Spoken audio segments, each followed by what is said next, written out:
Pues tenía que estar ahí. Las llevaría. Y ahí tiene algunas hechas que saca, bueno. Claro, es que esas son las que queremos.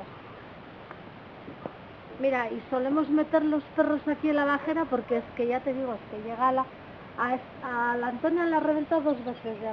Pero ven, a ver si podemos. Tú, bonita, ahí arriba que está súper atascado. Lo que yo te he dicho, el tubo ese de ahí. Sí. Pues mira lo poco que baja. Pues todo eso baja a dar ahí, a eso de ahí también. Si es que no sé ni los metros que hay aquí ya de profundidad abajo. Si se cae alguien, si cae algún chiquillo que se le cae una pelota o algo, ni te cuento.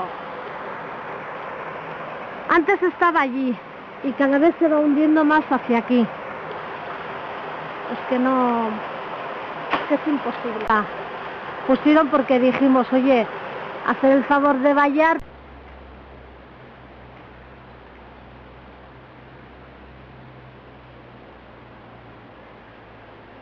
Mira.